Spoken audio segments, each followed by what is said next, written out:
খান্ডরবন যে ছিল, খান্ডরবনকে তো অগ্নিদেব পুরো জ্বালিয়ে খাক করে দিয়েছিল। সেই খান্ডরবনে তক্ষকনাগও ছিল। তক্ষকনাগ যে সময় খান্ডরবন জ্বালানো হয় সেই সময় তক্ষকনাগ কিন্তু কুরুক্ষেত্রে গেছিল। চলুন খান্ডরবন জ্বালানোর আজকে আমি পার্ট 1 দিচ্ছি, পরে ভিডিওটা পার্ট 2 দেব। এবং আমি যেগুলো দিচ্ছি এগুলো হচ্ছে সঠিক তত্ত্ব। আমরা কতটা কি ভুল দেখছি, ভুল জানছি, সেগুলো আমার এই ভিডিও দেখলে আপনারা জেনে যাবেন।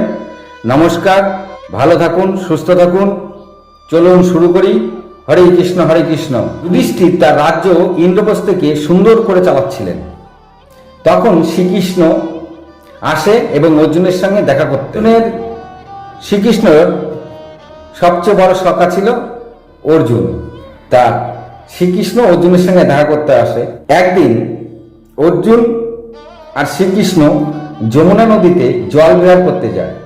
সেখানে তাদের কাছে এক ব্রাহ্মণ আসে, মানে তারা জল বিহার করতে যখন গেছিল সেখানে এক ব্রাহ্মণ আসে এবং ব্রাহ্মণের বেশে ছিল আর কি। ব্রাহ্মণ এসে তাদেরকে বলে, আমি বহুভোজী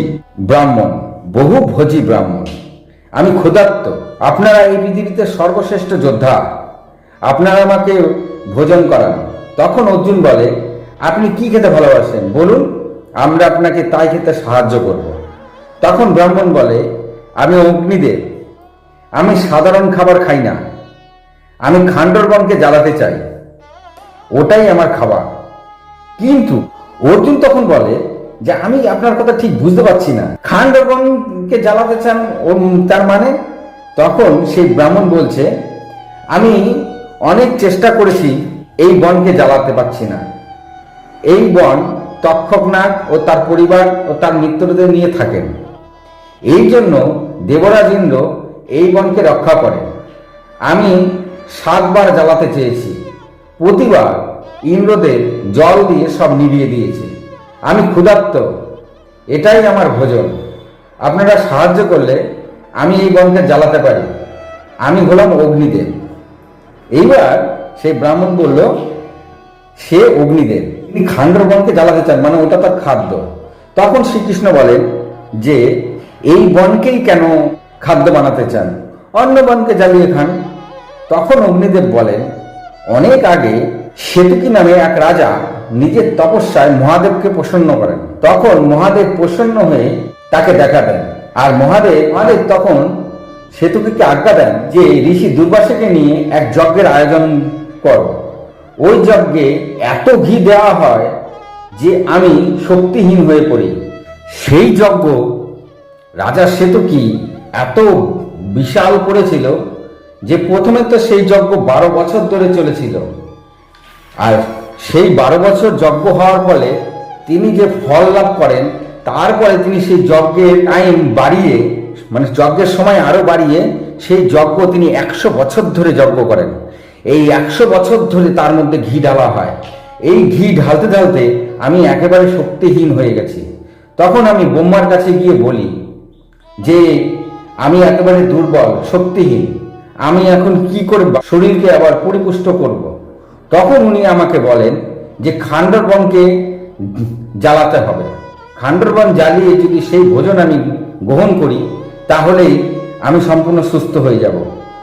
কিন্তু আমি জ্বালাতে গেলে ইন্দ্র মেঘ বৃষ্টি দিয়ে জল দিয়ে সব নিভিয়ে দেয়। তখন আমি বারবার জ্বালাই আর বারবারই ইন্দ্র তার মেঘ বৃষ্টি দিয়ে সব নিভিয়ে দেয়। তখন আমি আবার ব্রহ্মার কাছে যাই, আবার সব খুলে বলি। তখন তিনি বললেন যে এই সংসারে আপনারা সর্বশক্তিমান, আপনারা সাহায্য করলে ইন্দ্র কিছু করতে পারবে না। তখন অর্জুন বললেন, আমরা তো ঠেকাতে পারি, কিন্তু কোনো বড় অস্ত্র আমাদের কাছে নাই যে আমরা ইন্দ্রের সঙ্গে লড়াই করব। তখন অগ্নিদেব বরুণদেবকে আহ্বান করেন এবং বরুণদেব আসলে অগ্নিদেব বরুণদেবকে বলেন যে তুমি অর্জুনকে রাজা সোমের যে গান্ডব ধনুক আছে তোমার কাছে, সেই গান্ডব ধনুক অর্জুনকে প্রদান করো। এই গান্ডব ধনুক অর্জুনকে দিয়ে অগ্নিদেব বলেন, এই ধনুক অক্ষয় ও তর্কশ। তারপরে তিনি বরুণদেবকে বলেন, হনুমানের ধ্বজওয়ালা যে দিব্য রথ আপনার কাছে আছে, এই রথ আপনি অর্জুনকে প্রদান করেন। তখন বরুণদেব হনুমানের ধ্বজওয়ালা দিব্য রথ অর্জুনকে প্রদান করেন, আর সেই সাথে দিব্য চক্র, অগ্নেয়াস্ত্র গদা শ্রীকৃষ্ণকে প্রদান করেন। তাহলে অগ্নিদেব বরুণদেবকে বলে এই অস্ত্রগুলি বরুণদেবের কাছে ছিল, এগুলো শ্রীকৃষ্ণ আর অর্জুনকে প্রদান করেন যেন তিনি ইন্দ্রের সঙ্গে লড়াই করতে পারেন, আর অগ্নিদেব যেন খান্ডরবন জ্বালিয়ে তা ভোজন করতে পারেন। হরে কৃষ্ণ হরে কৃষ্ণ। এখানে আমি প্রথম পাঠ শেষ করছি। আমি দ্বিতীয় ভিডিওতে দ্বিতীয় পাঠ দিচ্ছি, খান্ডরবন জ্বালানোর দ্বিতীয় পাঠ। হরে কৃষ্ণ, নমস্কার, ভালো থাকুন, সুস্থ থাকুন। ভালো লাগলে লাইক, শেয়ার, কমেন্ট করুন।